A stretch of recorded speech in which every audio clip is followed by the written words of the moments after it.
Guardate come gli uomini danno la colpa agli dèi. Dicono che le sventure vengono da noi, ma sono essi, con le loro follie, ad aver dolori oltre la parte assegnata dal destino. O Padre nostro Zeus, figlio di Crono, a me il cuore si spezza per Ulisse, che è saggio e da tanto tempo soffre lontano dai suoi. Non ti commuove la sua sorte? Non ti era caro Ulisse quando faceva sacrifici accanto alle navi greche nella vasta pianura di Troia? Figlia mia, Atena, come potrei avere dimenticato Ulisse, che tanto superiore è agli altri uomini per ingegno e sapienza? Ma è Poseidone, lo sposo della terra, a covare odio e ira implacabile contro di lui, perché gli ha accecato il figlio. E non lo uccide, no, ma lo fa errare lontano dalla terra dei suoi padri. Ma Poseidone non potrà lottare da solo contro tutti, se noi tutti vogliamo che Ulisse giunga alla sua casa.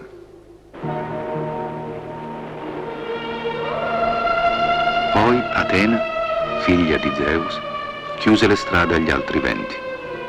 Fece soffiare leggero Borea e con esso ruppe i flutti davanti ad Ulisse. Ed egli baciò la terra.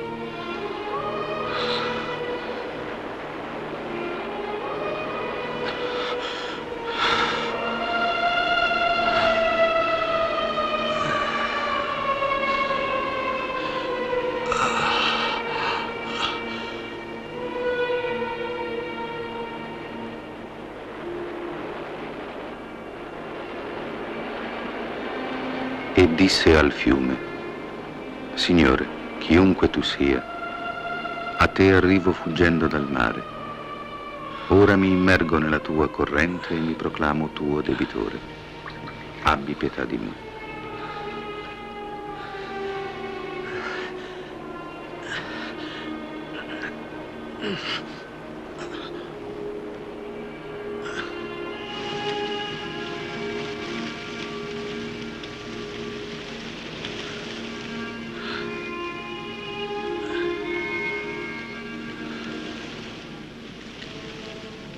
Come un uomo nasconde sotto la cenere un tizzone, al limite estremo di una campagna, serbando il seme del fuoco perché non ha intorno vicini a cui chiederlo, così Ulisse si coperse di foglie. Allora Atena gli versò il sonno sugli occhi. Poi si recò nella città dei Feaci a preparare il suo arrivo. Come un soffio penetrò nella stanza dove dormiva una fanciulla di nome Nausica, le stette sopra la testa ed entrò nel suo sogno, prendendo la forma d'una fanciulla a lei amica. Nausica, così trascurata ti ha fatto tua madre. Le vesti sono tutte là abbandonate, ancora da lavare. Per te si avvicinano le nozze, quando bisogna essere in ordine e il corredo di casa deve essere pronto. Qui nel paese già molti dei giovani feaci ti domandano, tu lo sai bene. E non per molto sarai ancora ragazza. Su, andiamo a lavare al fiume, verrò anch'io ad aiutarti. Ci sbrigheremo e più presto avrai pronte le tue vesti. Fa preparare le mule per portare i panni. Il viaggio sarà più facile così. E poi è più comodo anche per noi. La strada non è poca. Su, dunque, potremo andare appena spunta il giorno, quando ti sarai svegliata.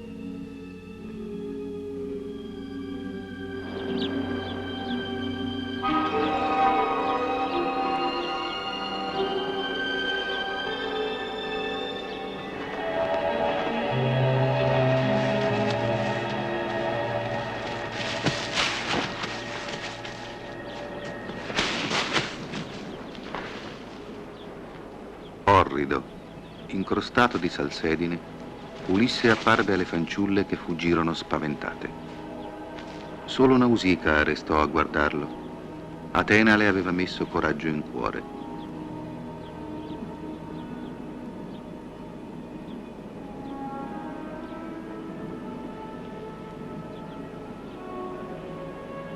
E Ulisse fu incerto se gettarsi alle sue ginocchia o pregarla da lontano senza spaventarla. Sei una dea o sei immortale? Sei così bella che mi sembri davvero una creatura divina. Una delle figlie immortali di Zeus? Hai mai visto una figlia di Zeus lavare i panni in un fiume? Tu però non sei fuggita. Non hai paura di me? Paura? No, perché dovrei avere paura? Allora dimmi, ti prego, che terra è mai questa? Ieri sera il mare mi ha buttato qui, su questa spiaggia. Non so come ho potuto sopravvivere tutti questi giorni. Aiutami, ti prego. Non nascondo nel cuore nessun inganno, non sono un uomo malvagio. Ti prego di avere pietà di me.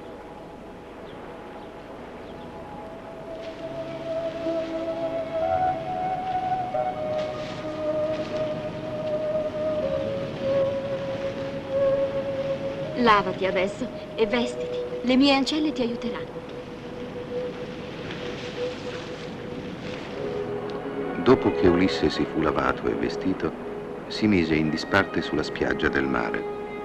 Nausicaa pensava fra sé: non è contro il volere degli dei che quest'uomo è venuto fra noi.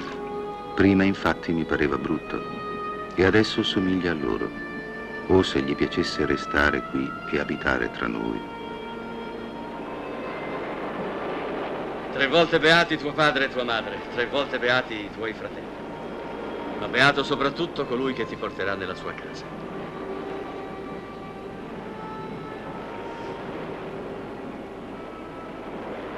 Vuoi mangiare? Sì.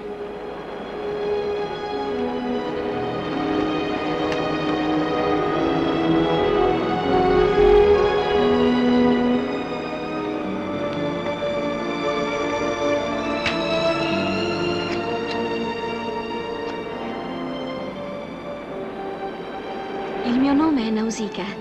E tu come ti chiami?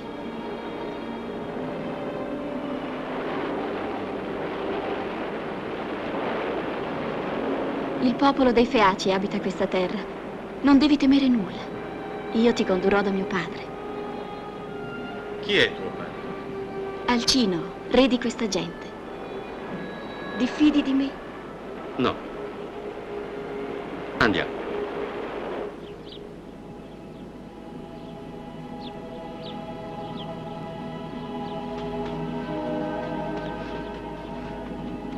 Ti ho già detto di non seguirmi così da vicino. Ma come troverò la città? La troverai anche da solo. Non voglio che qualcuno possa dire: guarda che bel forestiero si porta a casa Nausicaa. Cosa vorrà fare di questo sconosciuto? Forse penseranno che voglio sposarlo. Anzi, diranno che sono andata al fiume proprio nella speranza di incontrarlo. Chissà quanto si risentirebbero i più nobili dei Feaci. Il loro orgoglio ne sarebbe ferito. Potresti dargli torto? Cosa penseresti tu di una fanciulla che si facesse vedere in giro con uno straniero prima delle pubbliche nozze? E ricordati quando sarai arrivato alla reggia, è mia madre che dovrai implorare per prima.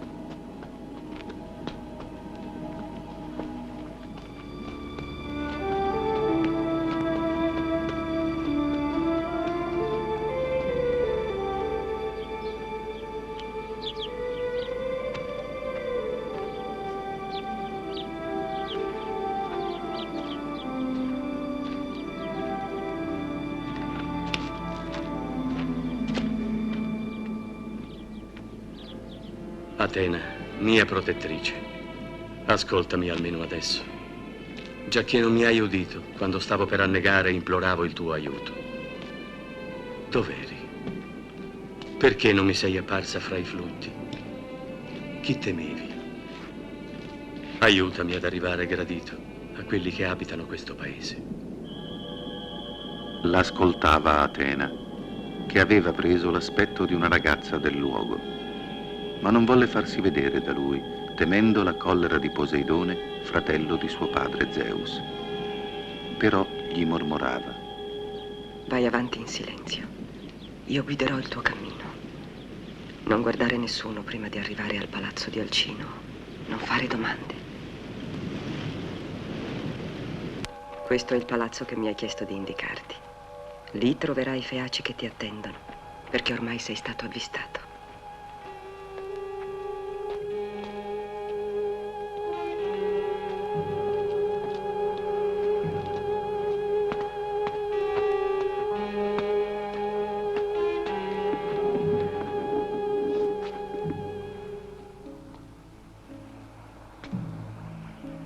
I feaci non amano gli stranieri, né si mostrano amici a chi viene da lontano. Ti faranno molte domande, ti guarderanno con stupore e sospetto.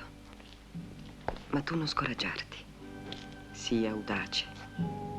L'uomo audace può superare qualsiasi prova, anche se non conosce il luogo in cui è capitato.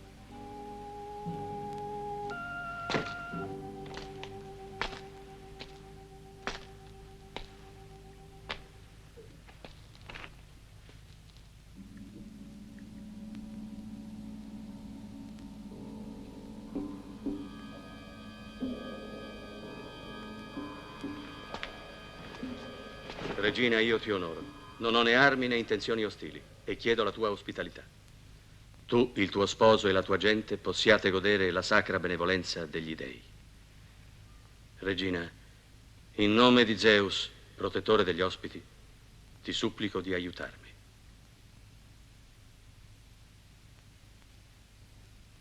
Hai fatto bene a rivolgerti alla regina.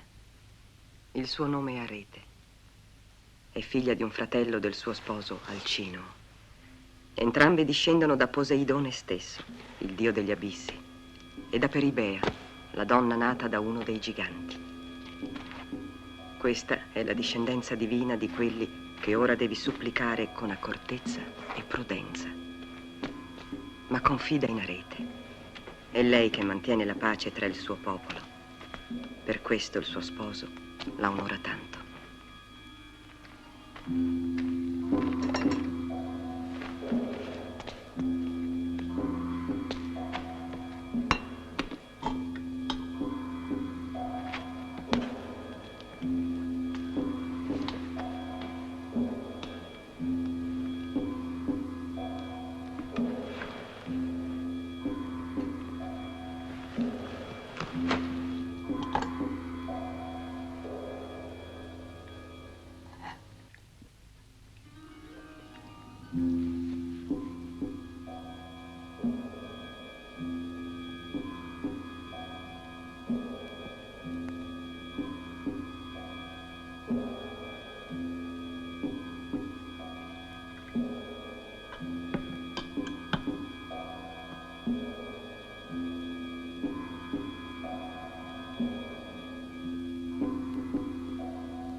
Da molto tempo era digiuno. Mangiava e beveva avidamente, adirandosi col proprio ventre che chiedeva cibo e metteva in disparte i pensieri, gli affanni. E gli dispiaceva anche di dover mangiare così davanti a tutti, ma sapeva che proprio questo volevano i suoi ospiti, per osservarlo meglio, per capire chi era e quanto grande fosse il suo bisogno di loro.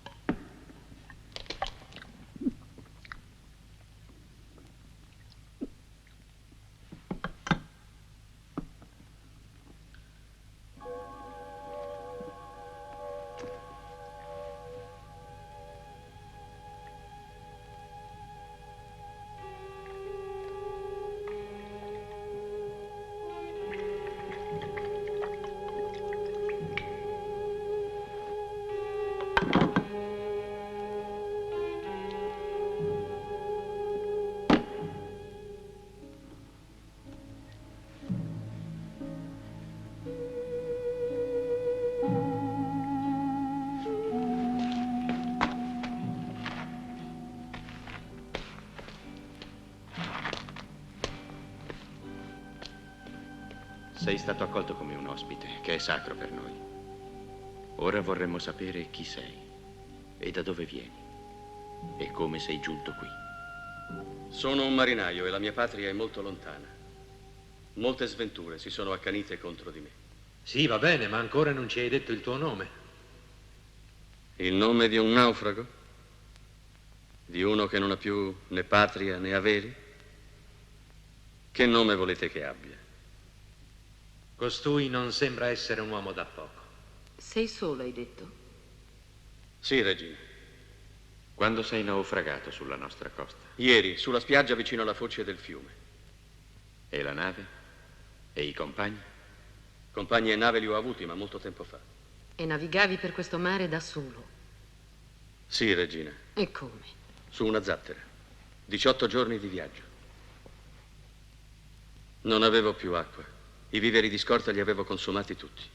Avevo perso ogni speranza quando mi è apparsa la vostra terra. Da dove vieni, straniero? 8 anni fa i venti e le correnti marine spinsero la mia nave verso occidente, dove non esiste nessun luogo abitato. Una tempesta distrusse la nave proprio sulle scogliere dell'isola Ogygia. Tutti i miei compagni morirono. Io fui raccolto da una ninfa. Il suo nome è Calipso. Mi curò e riuscì a farmi guarire, ma volle tenermi con sé tutti questi anni, malgrado la pregassi ogni giorno di lasciarmi andare via, di farmi tornare a casa. Poi, prima dell'ultima luna, mi lasciò andare. Così mi costruì la zattera e presi il mare. Tu sei naufragato ieri, hai detto. E sei venuto da solo a palazzo. E la veste che hai indosso appartiene a uno dei miei figli. Chi te l'ha data?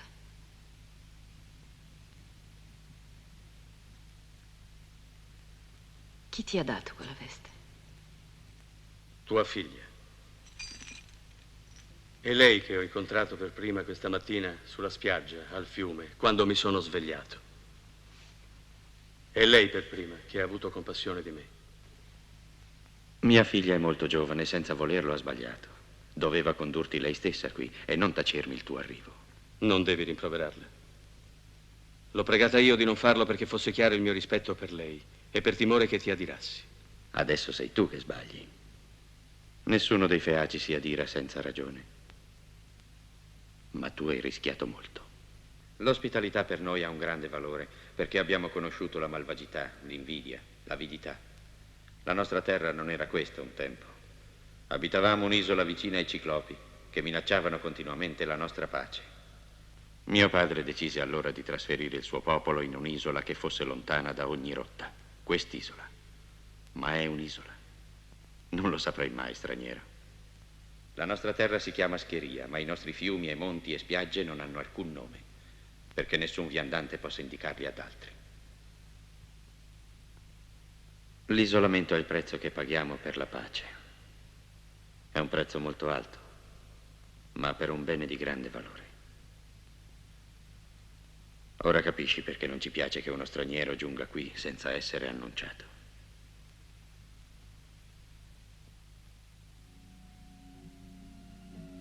Padre, è stato a causa di un sogno. No, non dire nulla. Tuo padre ha ragione. Come un sogno? Un soffio di vento è penetrato nella mia stanza improvvisamente. Poi, vicino al mio letto, ho visto una mia compagna, la figlia di Dimante, il vecchio timoniere. Ha detto: Nausicaa, perché sei così trascurata? Guarda in che stato sono le tue vesti. Andiamo insieme a lavare le tue vesti e quelle dei tuoi fratelli. Ecco perché sono andata al fiume questa mattina e perché ho incontrato lo straniero. Hai mai sognato così? No.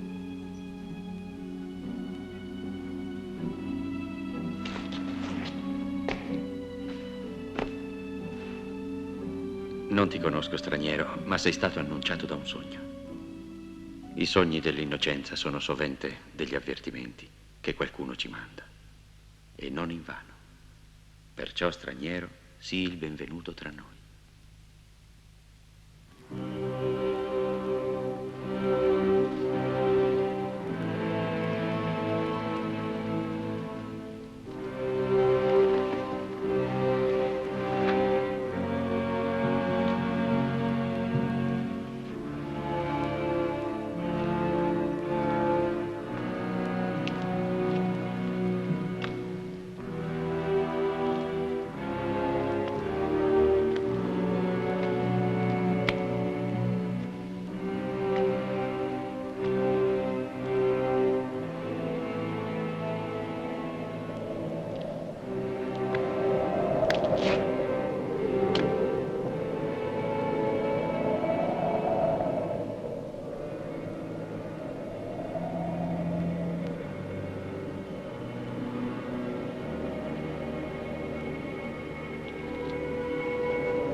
Ma Alcino vide che l'ospite sconosciuto non si era coricato e pensò che i suoi pensieri segreti lo tormentassero.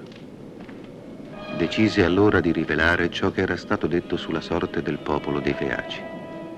Era necessario che lo straniero, chiunque egli fosse, ne venisse informato.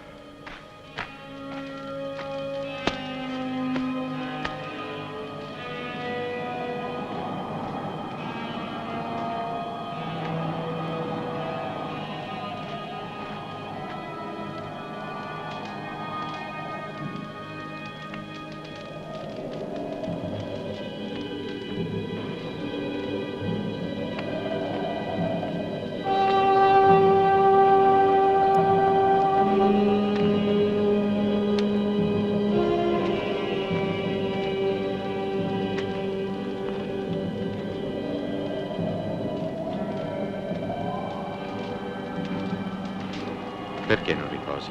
Non sei stanco? Mi pare che dovresti dormire.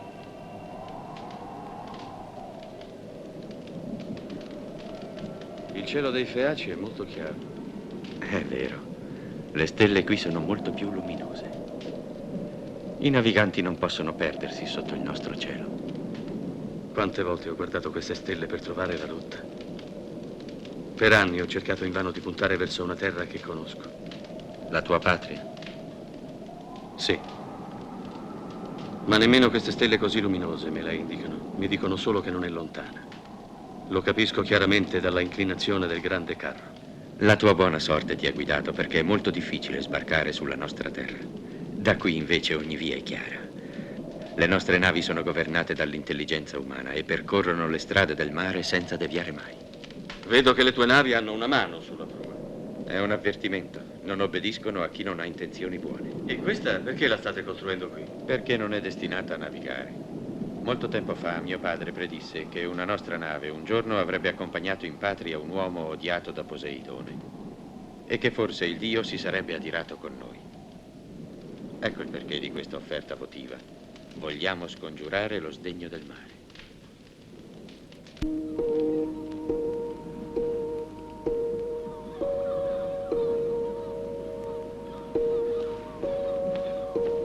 Ormai è cominciata la stagione delle tempeste.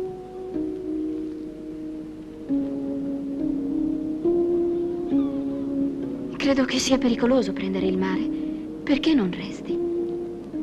Almeno fino a primavera. Vorrei restare, ma... Quanto? Quanto vuoi tenermi? Un anno? Un anno è troppo poco. Nell'isola Ogygia ci sei stato 7 anni. Sì. 7 anni. Che è un tempo infinito, breve o lungo che sia stato.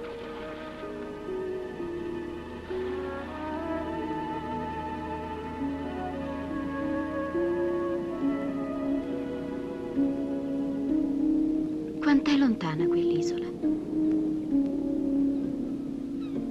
E dov'è? Nel mare occidentale. Ma penso che sia molto lontana, perché le stelle avevano luoghi diversi rispetto ai nostri. Ma ho navigato 18 giorni, a volte con venti favorevoli, a volte con correnti contrarie, quindi non posso dirti dove sia. Era bella l'isola? Era un'isola perfetta. Anche gli dei si sarebbero incantati a guardarla. Piena di prati, prati di viole e di boschi. Là nessuna notizia giunge mai dal mondo. Perfino i venti vi arrivano smorzati. Chi è Calipso? Una dea o è una maga? Una creatura non mortale. Che aspetto aveva? Potrei dirti di che colore erano i suoi occhi. I capelli, che aveva lunghi e sciolti come i tuoi. Calipso è una ninfa. È una delle figlie di Atlante, così diceva. Ti teneva prigioniero? Era il mare che mi teneva prigioniero. Senza compagni, senza nave che mi portasse. Ma perché pensavi sempre a tornare in patria? Ti pesava molto quella prigionia? Di giorno sì, molto. Ma poi, quando veniva la notte, i miei ricordi si perdevano e mi addormentavo nella grotta di Calipso. Al risveglio il desiderio di partire tornava a tormentarmi come prima. Poi una mattina venne d'improvviso. Là, dove seduto sopra le rocce della riva, guardavo ogni giorno il mare. E mi disse: ti sbagli. La tua patria è più a settentrione.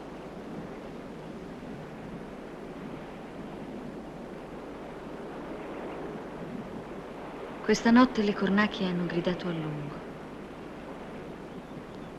Tu dormivi. E poco fa, d'improvviso, è venuto da me un gabbiano. Si è infilato dentro la grotta. Sembrava che cercasse me, proprio me, che qualcuno lo avesse mandato da me come un segno. Tu sai cosa vuol dire questo? un colpo di vento o la stanchezza per un lungo viaggio. Forse cercava il nido. Tu lo avrai certamente catturato.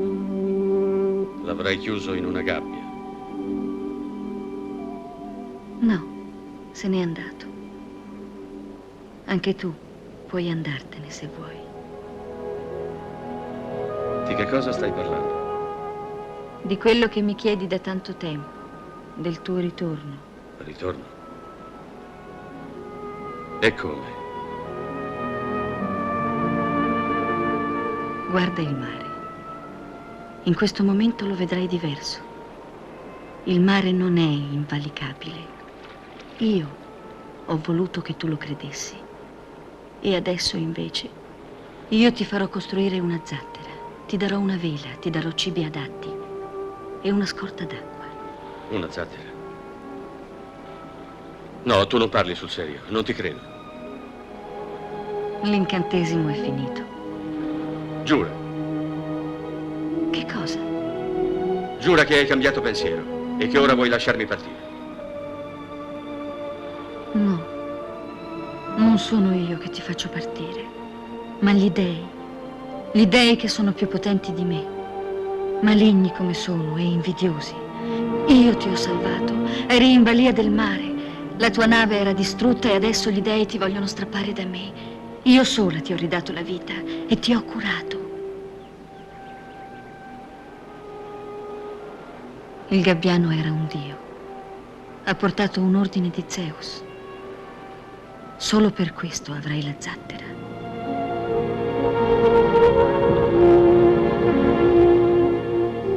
Allora venire qui era tuo destino? Un dio mi apriva la strada, se volevo.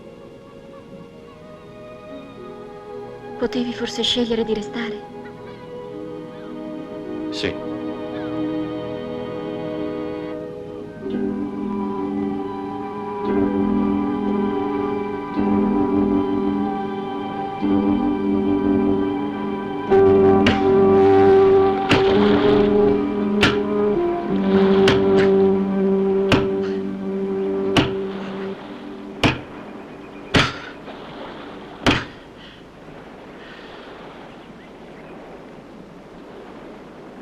Rimani qui con me. Io ti renderò immortale. Non cambierai mai, resterai così, per sempre. Non dovrò morire mai?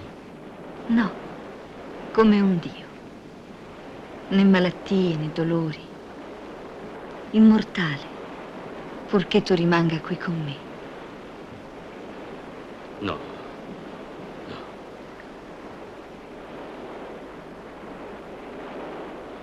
Non riesci dunque a dimenticarla, la tua sposa. È a lei che pensavi tutti questi anni.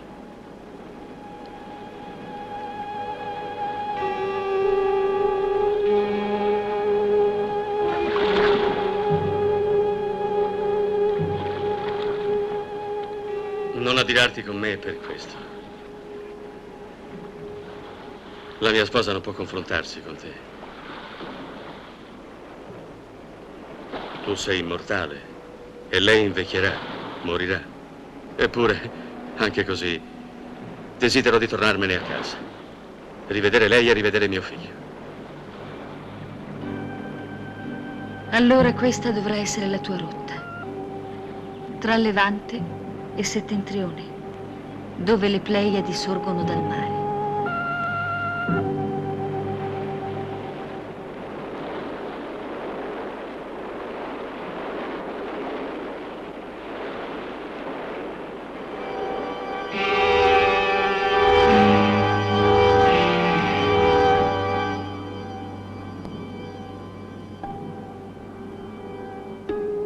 Straniero, che significa diventare immortale?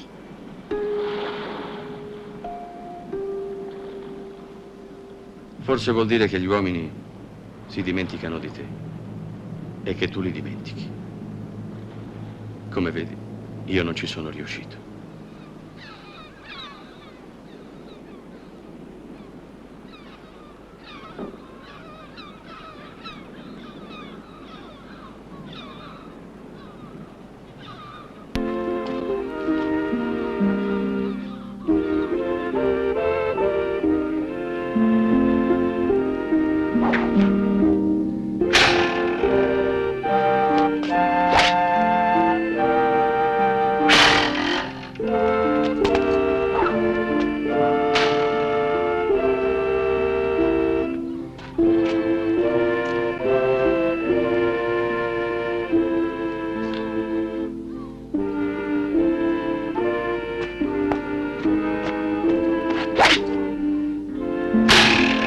Bravo, Euriano.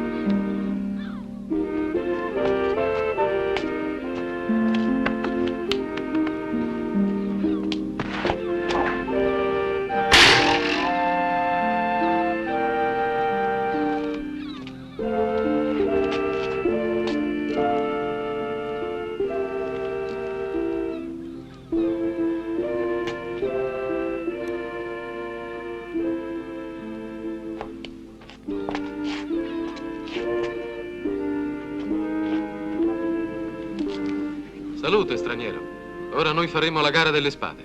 Vieni a misurarti insieme con noi. Perché questo invito? Per deridermi? Le glorie dei giochi sono per i giovani. Vi sono uomini che conservano il loro vigore anche quando la loro giovinezza è passata. Onorerai le nostre gare se vi prenderai parte. Non posso, Alcino. Le fatiche del viaggio mi hanno indebolito e il lungo esilio mi ha spezzato l'orgoglio che fa combattere e vincere. Lascialo stare. Non mi sembra un uomo capace di competere con noi. Ha piuttosto l'aspetto di un mercante di mare. Uno di quelli che pensano solo al carico e al guadagno. Hai parlato troppo e male.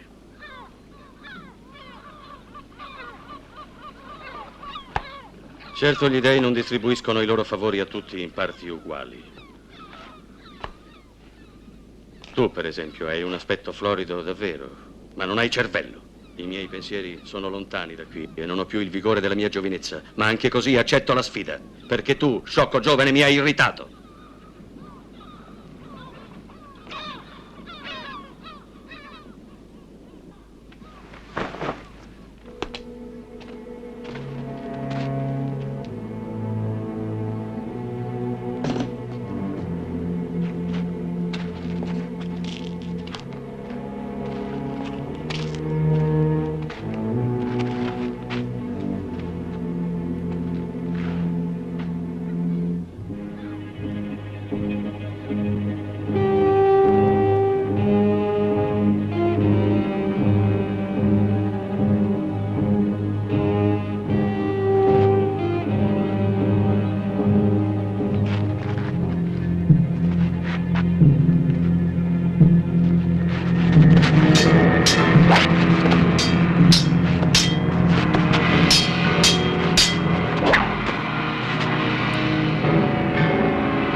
sono lasciato provocare e ho avuto torto, ma per lunghi anni non ho conosciuto altro che la guerra. La guerra è rimasta dentro di me, perciò è bastato poco per risvegliare tutto il mio passato. Voi mi avete conosciuto come uomo di mare. Non posso nascondervi di essere stato un guerriero. Non ti abbiamo chiesto di giustificarti. Quel giovane ti ha offeso. Ma dimmi chi sei. Forse il tuo è un nome famoso a giudicare dal valore che hai mostrato. Non chiedere il mio nome, ma se pensi davvero che come guerriero io meriti la stima dei Feaci, ti prego, concedimi una nave perché io possa finalmente ritrovare la mia patria.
Cosa pensi, Nausicaa? Tu sei cresciuto ormai, perciò ascolta.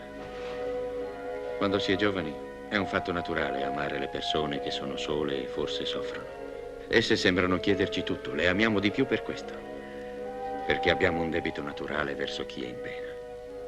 Ma non dobbiamo dare più di quanto possiamo, più di quanto sia giusto. Anche se il cuore ci spinge oltre gli affanni consueti.